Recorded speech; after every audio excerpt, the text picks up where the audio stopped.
تو سیدنا صدیق اکبر رضی اللہ تعالیٰ عنہ فوراً فرمانے لگے بالکل ٹھیک ہے، حضور علیہ الصلوۃ والسلام اللہ کے سچے اور آخری رسول ہیں۔ حضور علیہ الصلوۃ والسلام کا تعارف کرایا اور ساتھ ہی فرمایا کہ اٹھو ہم چلتے ہیں حضور کے پاس، مزید بات وہاں کرتے ہیں چل کر۔ دیکھا کہ کچھ دل نرم ہے، جلدی لے کے چلوں کہیں کوئی اور نہ آ جائے بیچ میں۔ ہدایت کے لیے جب کسی کا دل نرم ہو تو سستی نہ کرے۔ کوئی کہے نا جی میرا جی چاہتا ہے ادھر جمعہ پڑھنے کو، تو ہاتھ پکڑ لیں اس کا۔ میرا جی چاہتا ہے کسی انسان سے جڑنے کے لیے تو اس کو تاخیر مہلت نہ دیں، جلدی کریں ورنہ شیطان اپنا کام ڈال دے گا۔ تو سیدنا صدیق اکبر رضی اللہ تعالیٰ عنہ اٹھ کر جانے ہی لگے۔ اللہ کی شان، حضور علیہ الصلوۃ والسلام سامنے سے تشریف لا رہے ہیں، سیدنا علی مرتضیٰ بچے ہیں وہ بھی ساتھ ہیں۔ یعنی کہ لوگ حضور تو آ گئے۔ اے دوست جب ایام بھلے آتے ہیں، اے دوست جب ایام بھلے آتے ہیں، اپنے ملنے کی کھاد وہ خود ہی بتلاتے ہیں۔ حضور علیہ الصلوۃ والسلام کے پاس چلے گئے اور حضور کے کام میں جلدی سے عرض کر دیا، حضور عثمان غنی کا دل تھوڑا سا نرم ہے، کوئی آپ بھی شفقت فرما دیں۔ حضور علیہ الصلوۃ والسلام نے فرمایا، عثمان میں اللہ کی جنت دے رہا ہوں، تم اس کو لے لو، اور میں اللہ کا آخری رسول ہوں۔ حضور نے تعارف کرایا۔ سیدنا عثمان غنی فرماتے ہیں حضور کی باتوں نے ایسا دل پہ اثر کیا، زبان سے بلا اختیار کلمہ شہادت جاری ہو گیا، کلمہ پڑھا مسلمان ہو گئے۔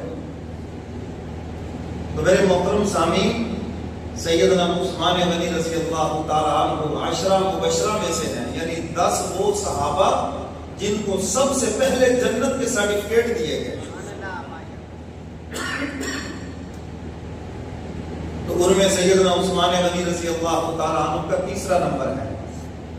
اور پھر ان کی جو امتیازی خصوصیات ہیں، آج کل جو شہادتوں کا تذکرہ ہو رہا ہے، صرف شہادت کا تذکرہ کیا جاتا ہے، ان کے فضائل مناقب بیان نہیں کیے جاتے۔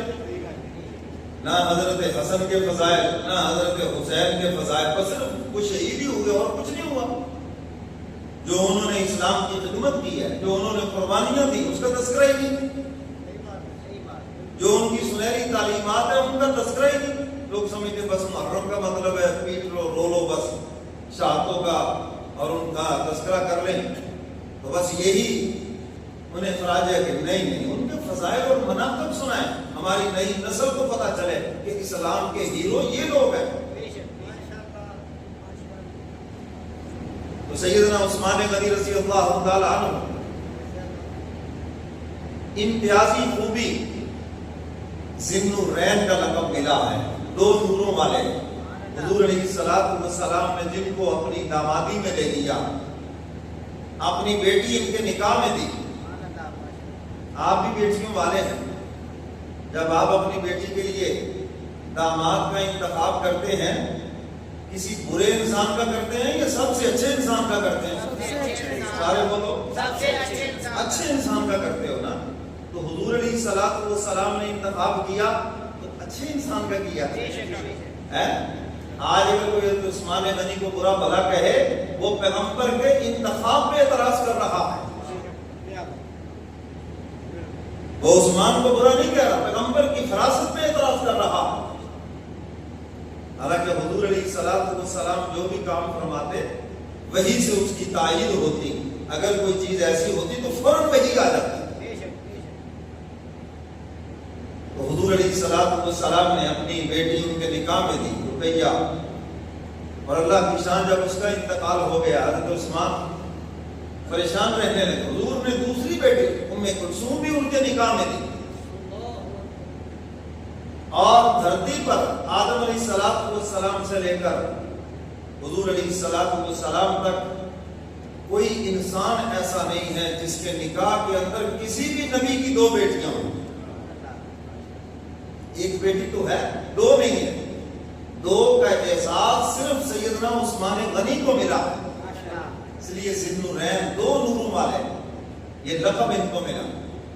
اور جب دوسری بیٹی کا بھی انتقال ہو گیا تو حضور علیہ الصلوۃ والسلام نے فرمایا عثمان اب میری کوئی بیٹی نہیں ہے، اگر میری 40 بیٹیاں ہوتی ایک ایک کا انتقال ہو جاتا میں ساری کی ساری تیرے ہی نکاح کے اندر دے دیتا۔ کس قدر میرے نبی کو اعتماد ہے سیدنا عثمان غنی رضی اللہ تعالیٰ عنہ کے اوپر۔ اور دوسرا ان کا لقب ہے حیا والے۔ حیا ایمان کا دوسرا نام ہے۔